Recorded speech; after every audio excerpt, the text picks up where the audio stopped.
recently widowed. How am I doing so far? Amazing. See, Thank you. that's already- Recently widowed Cantor feels lost and connects with an older woman. What? Older. I didn't say old. I said older. Could be older than an infant. Go ahead.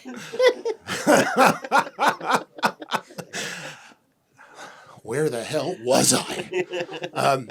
Log line. Robert, could you do a log line for a recently widowed cantor finds a connection with a very slightly older woman who is seeking to be bat mitzvahed. So the seed of the movie was, yeah, my mother. I was making a documentary about her, and while making it, I found out that she was she was going to a B'nai Mitzvah class, and she was going to get her bat mitzvah, and I was like, what? I had no idea. So she never ended up following through with it, but the seed of the movie started there, and then the other characters just kind of. I don't know what happens, but like there's always you have the seed and then things sprout from it, and it just turns into whatever it's gonna be, and we ended up here. Look at us. I actually it was like a multi-pronged approach, which is that I received this incredible letter and email and message from Nathan, and we also have a mutual friend who Nathan has worked with in the past. Damian Benar.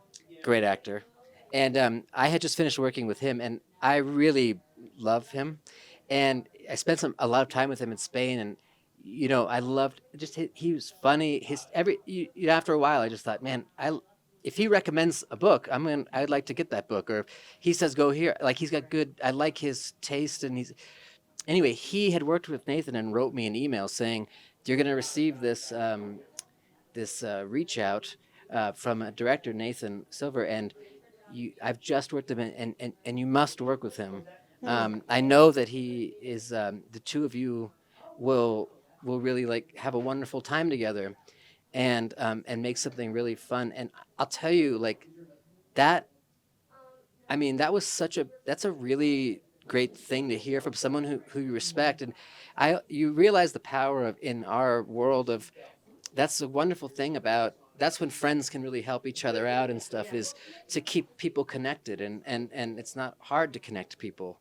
And so anyway, he reached out, and then and then when I read it, I was just I was it felt absolutely right, and the way Nathan talked about doing it, um, uh, first off this kind of looser's kind of a more like a book. How it was written, the script was sort of like, which was fun for me to read it in that way because I made me feel like I was reading a book too, because I don't read enough books. But but I was like, I read a really good book recently, Between the Temples. It's not out yet, but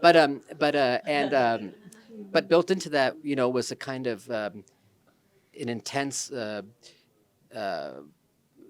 working out of the characters and molding of the characters and rehearsing and bringing everything that you had to it, and it just sounded like the kind of adventure that I needed.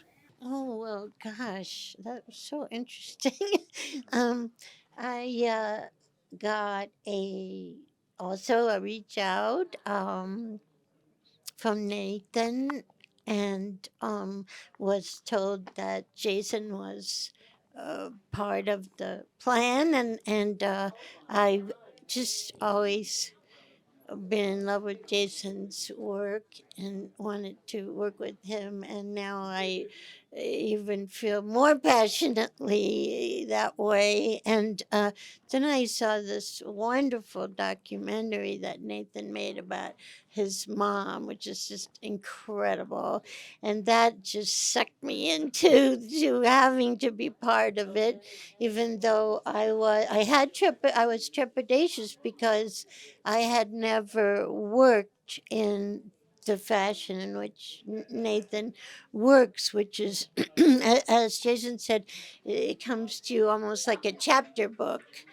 With some dialogue in it, not a normal full script, So, and then one is asked to collaborate, and so was an exciting challenge, and also sort of like, I'm not sure what will happen, but I'm so pleased at how it all turned out, and I'm so proud of the whole cast and crew and our incredible DP Sean Williams, who is a character in the movie, really, I think, our DP. Basically, it reads like a novella, and then Chris and I, my co-writer and I, we script the dialogue a few days before we shoot the scenes as the production moves along.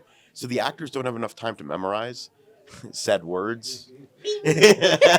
But like That was the scary part. but then it evolves with like I mean it evolves as we're making it, which is like it so it has life to it, energy to it, and it imbues this sense of like chaos because in the end it's a screwball comedy. It's like it so we wanted to have like a vivid sensibility to it that you can't quite capture when it's just completely on the page, I think.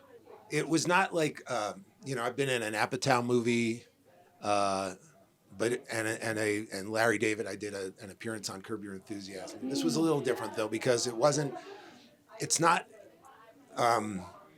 like with a show like Curb. It's really just handheld cameras, and it's just a scenario, and it's full out improv. And after a take, Larry says, "I like this part. I like this part." But with Nathan's thing, there really was like a little bit more of a script. And then on the day of the shoot, there was actual dialogue written out, worked out. So, and Sean is an amazing cinematographer, and he had, some of his shots already worked out too. He had an idea of how he wanted the scene to look. So it's a lot more precise than, what is, I wouldn't call it an improv necessarily for that reason. Yeah. I mean, yeah, coming from a theater background where you spend like weeks working with the text and like the text informs everything, Yeah. it was a little scary because you're getting like pages of text the day before. And I'm like, oh, she says that. Like that's a different person, like where the text really informs the work like entirely. So I think it really kind of prevented you from feeling like a kind of a level of like total like mastery over what you were doing and who you were, which I think also so you like brought a lot of trust in Nathan, which I think we all had. I mean, I know I had. So it was a little scary, but ultimately I do think that like freedom and the slight chaos of it like really infuses the movie with something It's easier really special. I mean, I'm not really an actor, so it's easier for me to work off not having a precise, like a specific word that I have to hit every time, And I just want to say really quick, Apatow's movies are not all out improv. He has a script. He would murder me if I gave the impression that, what he does is more like there's a script and then we try out different jokes. That's all.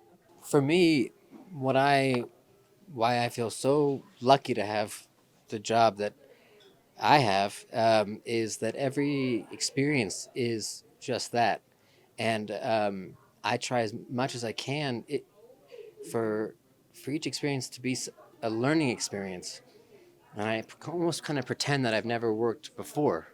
So each movie is like this is how a movie is made, and I kind of go into that like with this is like I don't like it. And when we were working on this movie, I had tricked myself into thinking this is the way a movie. This is the only way to make a movie, and so that it never clashed with like anything, and so learning that and then and so in line with that spirit, was a moment to explore Judaism, which is a part of my life. but one that was, through my own personal history of things, had been a bit